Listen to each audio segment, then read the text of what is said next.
അടുത്തത് പഞ്ചബ്രഹ്മ സ്വരൂപിണി എന്നാണ്. പ്രേതാസനാസീന കഴിഞ്ഞു. അടുത്ത നാമം എന്താണ്?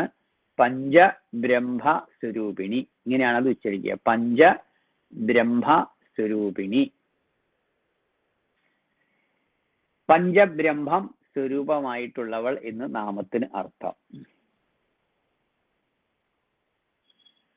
നേരത്തെ ഞാൻ സൂചിപ്പിച്ചു ഏതൊക്കെയാണ് പഞ്ചബ്രഹ്മാക്കൾ, ഏതൊക്കെയാണ്? ഇപ്പോ ബ്രഹ്മ, വിഷ്ണു, രുദ്ര, ഈശ്വര, സദാശിവന്മാര് ഇവരുടെ ഉത്തരവാദിത്തങ്ങൾ എന്തൊക്കെയാണ്? സൃഷ്ടി, സ്ഥിതി, സംഹാര, തിരോധാന, അനുഗ്രഹങ്ങള്. ഇനി ഒന്ന് പഞ്ചബ്രഹ്മം സ്വരൂപമായിട്ടുള്ളവൾ എന്നാണ് പഞ്ചബ്രഹ്മ സ്വരൂപിണി എന്ന നാമത്തിന് അർത്ഥം.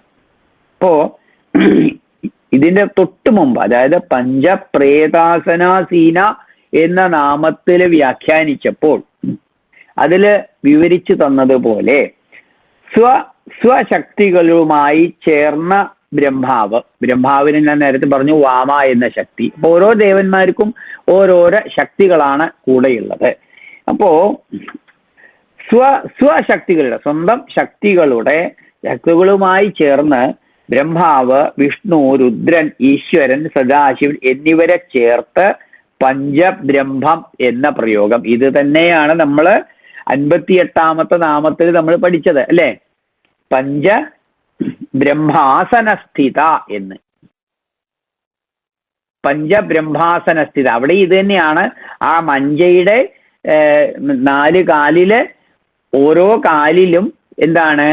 ഈ ബ്രഹ്മാവ് ഒരു കാലായിട്ട് വർത്തിക്കുന്നു, വിഷ്ണു മറ്റൊരു കാലായിട്ട് വർത്തിക്കുന്നു, രുദ്രൻ വേറൊരു കാലായിട്ട് വർത്തിക്കുന്നു, ഈശ്വരൻ വേറൊരു കാലായിട്ട് വർത്തിക്കുന്നു.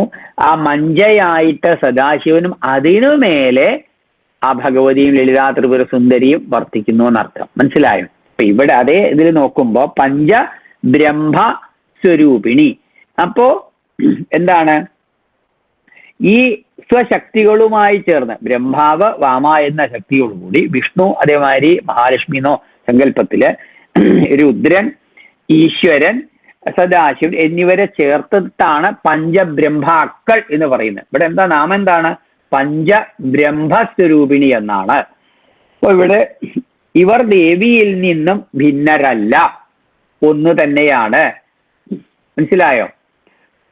ഇവർ ഒരുമിച്ച് അർദ്ധനാരീശ്വര സങ്കല്പം എടുക്കുക. അതായത് ശിവനിൽ നിന്നും ശക്തി ഭിന്നയല്ല, ശക്തിയിൽ നിന്നും ശിവൻ വേറെയല്ല, ആ തത്വം എടുക്കുക അവിടെ. അപ്പൊ ഇവിടെ എന്താണ്?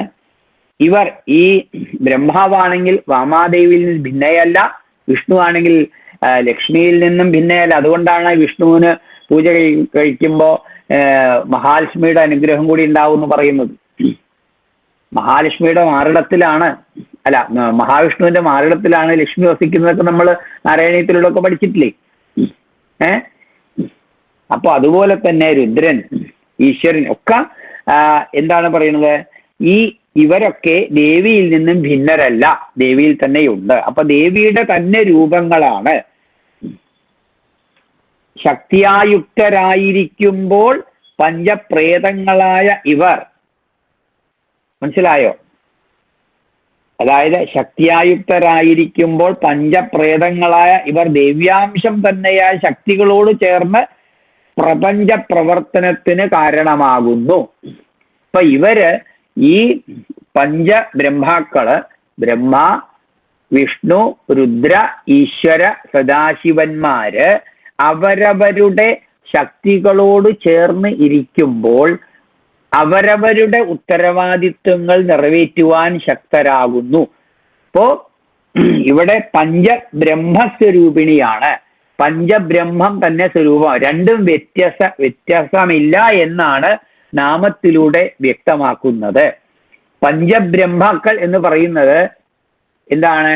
ബ്രഹ്മ, വിഷ്ണു, രുദ്ര, ഈശ്വര, സദാശിവന്മാരാണ്. അപ്പൊ ഇവരിൽ നിന്ന് ഇവരിൽ തന്നെ ദേവിയിൽ തന്നെ ഇവരും ഉണ്ട്. മനസ്സിലാവുന്നുണ്ടോ? അതായത് അതായത് ഈ പറഞ്ഞ പഞ്ചബ്രഹ്മാക്കള് ദേവിയിൽ നിന്നും ഭിന്നരല്ല, ദേവിയിൽ തന്നെ ഉണ്ട്.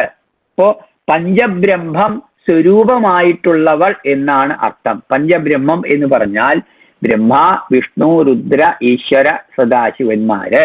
അപ്പോ ഈ പഞ്ചബ്രഹ്മങ്ങൾ തന്നെ സ്വരൂപിണിയായിട്ടുള്ള, അപ്പോ ഇവരിൽ ദേവ്യാംശവും ഉണ്ട് എന്ന് അർത്ഥം.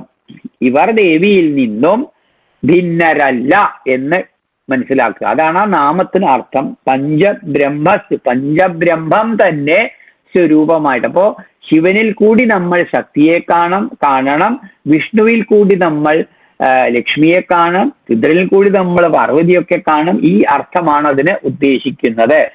മനസ്സിലായോ?